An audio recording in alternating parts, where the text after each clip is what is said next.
নমস্কাৰ, মই অভিজিত আচাৰ্য। সদনত আজি এক দেশ এক নিৰ্বাচন বিধেয়ক উত্থাপন কৰা হৈছিল।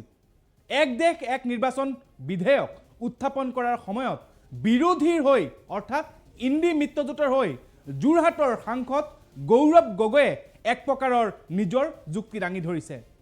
গৌৰৱ গগৈৰ এই যুক্তিৰ পিছতেই নিজৰ যুক্তিৰ পিছতেই বিজেপিৰ ফালৰ পৰা কেন্দ্ৰীয় গৃহমন্ত্ৰী অমিত শ্বাহে স্পষ্টকৈ বিজেপিৰো যুক্তি ৰাখিছে। ঠিক একেদৰে আন বিজেপিৰ মন্ত্ৰীয়ে যুক্তি ৰাখিছে। কিন্তু ইয়াতে মূল যিটো প্ৰশ্ন বা মূল যিটো কথাটো হ'ল যে এগৰাকী অসমীয়া সাংসদে সদনত কিদৰে আজিৰ দিনটোত যুক্তি দাঙি ধৰিছে, স্পষ্টকৈ যুক্তি ৰাখিছে।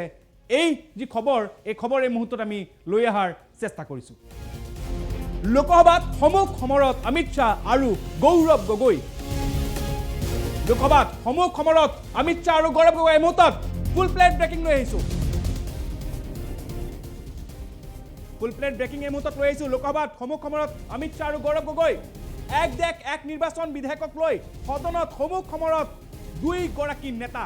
বিধেয়কৰ বিৰুদ্ধে গৌৰৱ গগৈৰ সবল যুক্তি সদনত। বিৰোধীৰ মতে বিজেপিয়ে নিৰ্বাচন আয়োগক হস্তক্ষেপ কৰিব বিচাৰিছে। সংবিধানৰ অনুচ্ছেদ ভংগ কৰি বিজেপি আনিব বিচাৰিছে এক দেশ এক নিৰ্বাচন বিধেয়ক। বিধানসভাৰ 5 বছৰীয়া কাৰ্যকাল নাইকিয়া কৰিব বিচাৰিছে বিজেপিয়ে। অভিযোগ গৌৰৱ গগৈ। নিৰ্বাচন আয়োগ আৰু ৰাষ্ট্ৰপতিৰ কাৰ্যালয়ত অতিৰিক্ত, ক্ষমা কৰিব আমাৰ যদি কিছু বাক্য ভুল হৈ আছে, অতিৰিক্ত ক্ষমতা ৰাষ্ট্ৰপতি কাৰ্যালয়ক দিয়াৰ কথা কৈছে। মুহূৰ্তত মই অনুৰোধ জনাইছোঁ মোৰ ডিটিপি অপাৰেটৰ, তেওঁক মই অনুৰোধ জনাইছোঁ যে ৰাষ্ট্ৰপতিৰ কাৰ্যালয়ৰ যিটো শব্দ এই মুহূৰ্তত ভুল হৈ আছে, ইয়াক ঠিক কৰি দিব লাগে। বিধেয়কৰ বিৰুদ্ধে গৌৰৱ গগৈৰ সবল যুক্তি সদনত। বিৰোধীৰ মতে বিজেপিয়ে নিৰ্বাচন আয়োগক হস্তক্ষেপ কৰিব বিচাৰিছে। এয়া গৌৰৱ গগৈৰ আজিৰ দিনটোত সদনত সবল যুক্তি। বিধানসভাৰ 5 বছৰীয়া কাৰ্যকাল নাইকিয়া কৰিব বিচাৰিছে বিজেপিয়ে। গৌৰৱ গগৈৰ ৰাজ্য নিৰ্বাচন আয়োগ আৰু ৰাষ্ট্ৰপতিৰ কাৰ্যালয়ত অতিৰিক্ত সাংবিধানিক ক্ষমতা প্ৰদানৰ কথা কোৱা হৈছে। বিজেপি মিত্ৰজোঁটে মাত্ৰ 65টা ভোটৰ ব্যৱধানতে বিধেয়কখন উত্থাপন কৰে সদনত। অনুপস্থিত আছিল অসমৰ বৰপেটাৰ সাংসদ ফণীভূষণ চৌধুৰী। বিধেয়কখনৰ বিৰুদ্ধে গৌৰৱ গগৈৰ সবল যুক্তি সদনত। এই মুহূৰ্তত বিগ ব্ৰেকিং নিউজ লৈ অহাৰ চেষ্টা কৰিছোঁ। সংবিধানৰ অনুচ্ছেদ ভংগ কৰি বিজেপি আনিব বিচাৰিছে এক দেশ এক নিৰ্বাচন বিধেয়ক। বিৰোধীৰ হৈ সংসদত লোকসভাত গৌৰৱ গগৈৰ সবল যুক্তি। আজিৰ দিনটোত লোকসভাত গৌৰৱ গগৈ আৰু অমিত শ্বাহৰ সমুখ সমৰৰ যি বাৰ্তা সংসদৰ ভিতৰৰ, এই বাৰ্তা এই মুহূৰ্তত লৈ অহাৰ চেষ্টা কৰিছোঁ ফুল স্ক্ৰীনত। এই মুহূৰ্তত ताकत भारत के संविधान के निर्माताओं ने नहीं बनाया है। एक सेकंड मैं अध्यक्ष जी जो बोले हैं वो ध्यान से सुना हूँ। राष्ट्रपति अब चुनाव आयोग के भी रिकमेंडेशन पर एक निर्णय ले सकते हैं। ये पूरी तरीके से इसका विरोध करते हैं। इसका मतलब होता है पक्ष में भी बोल सकते हैं। अब ये चोरी नहीं होने देंगे। कांग्रेस पार्टी में विचार रख सकता है, मतलब विरोधी करना है, हाँ भी जा सकते हैं। वो तो पूछ रहे। एक सेकंड मैं अध्यक्ष जी जो बोले हैं वो ध्यान से सुना हूँ। उन्होंने 72 के बाहर जाने का नहीं कहा है।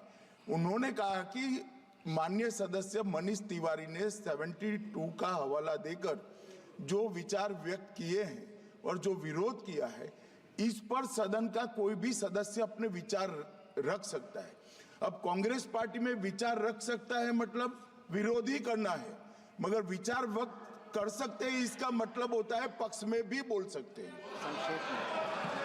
नहीं, मैं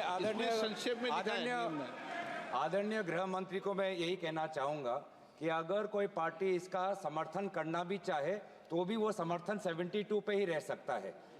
जनरल वो चर्चा में नहीं ला सकते। हाँ, समर्थन के लिए मैं सर ये दो जो कानून है, constitutional amendment 129 constitutional amendment act और the bill to further amend government of union territories act 63, national capital territories 91, Jammu Kashmir reorganisation act 2019, ये दोनों कानून संविधान और नागरिकों के वोट देने के जो उनकी संवैधानिक अधिकार है उस पर आक्रमण है और इसका हम पुरजोर विरोध करते हैं। विरोध का आधार ये है कि इस सबसे पहले 82(5) में चुनाव आयोग को जो यहाँ पे ताकत दी गई है कि चुनाव आयोग आज राष्ट्रपति को अपना एक निर्णय दे सकते हैं कि कब निर्वाचन हो सकता है। ये कभी भी इससे पहले चुनाव आयोग की ऐसी ताकत भारत के संविधान के निर्माताओं ने नहीं बनाया है। चुनाव आयोग की क्या सीमाएं हैं वो आर्टिकल 324 में है, जहां पर इलेक्शन कमीशन को बस कैसे सुपरवाइज करना चाहिए, कंट्रोल करना चाहिए, इलेक्शन रोल कैसे बनाना चाहिए, वहीं तक ही चुनाव आयोग की क्षमताओं का सीमा बनाया है। लेकिन इस संविधान ने चुनाव आयोग को असंवैधानिक गैर कानूनी ताकत दी है। राष्ट्रपति अगर कोई परामर्श लेते हैं तो सिर्फ काउंसिल ऑफ मिनिस्टर से परामर्श लेते हैं, वो कभी भी वो चुनाव आयोग से परामर्श नहीं लेते हैं। ये एक गैर संवैधानिक इन्होंने एक ढांचा बनाया है। राष्ट्रपति जी अगर काउंसिल ऑफ मिनिस्टर्स की एडवाइस लेते हैं 74 जो article 74 of constitution of India में है, या वो article 356 of constitution of India, वो सिर्फ गवर्नर के रिकमेंडेशन पे ले सकते हैं। 356 गवर्नर के रिकमेंडेशन पे या 74 के अनुसार काउंसिल ऑफ मिनिस्टर्स के रिकमेंडेशन में। ये पहली बार ये एक ऐसा कानून लाए हैं कि राष्ट्रपति अब चुनाव आयोग के भी रिकमेंडेशन पर एक निर्णय ले सकते हैं। ये पूरी तरीके से इसका विरोध करते हैं। चुनाव आयोग में किस प्रकार से कमिश्नर्स नियुक्त होते हैं, नहीं होते हैं, सुप्रीम कोर्ट की भूमिका रहती है, हटाई जाती है, उस पर हम बाद में चर्चा करेंगे। दूसरी बात यह है कि संविधान के बेसिक स्ट्रक्चर में एग्जीक्यूटिव, लेजिस्लेटिव और जुडिशरी के बीच में संतुलन हो, उसका भी विवरण है। आज इस बिल के द्वारा आदरणीय राष्ट्रपति जी को ज्यादा शक्ति दिया गया है कि वो अपने सुपरिंटेंडेंट से एक नए 82A के द्वारा अब वो विधानसभाओं को भंग कर सकती है। ये एक्सेसिव पावर इस बिल में चुनाव आयोग को भी दिया गया है और राष्ट्रपति जी को भी दिया गया है। और यहाँ पे जो मुद्दा उठाया है कि चुनाव आयोग का ये जो खर्च है कम करना चाहते हैं, चुनाव आयोग के खुद उन्होंने कबूल किया है कि 2014 की चुनाव आयोग में कितना पैसा खर्च हुआ, लगभग 3700 करोड़। ये 3700 करोड़ के लिए ऐसा एक गैर संवैधानिक कानून ये लाए हैं, ये पूरी तरीके से ये तथ्य के खिलाफ है। हम दोबारा कहना चाहते हैं कि संविधान और एक नागरिक जो आर्टिकल 14 जो उसको वोट देने का अधिकार देते हैं, वो जब वोट देता है तो हमारे संविधान में लिखा है कि जो 5 ईयर टर्म है, जो 5 ईयर टर्म है आर्टिकल 83(2) में हाउस ऑफ पीपल को और आर्टिकल 172(1) में जो 5 ईयर टर्म है उसके साथ खिलवाड़ नहीं कर सकते।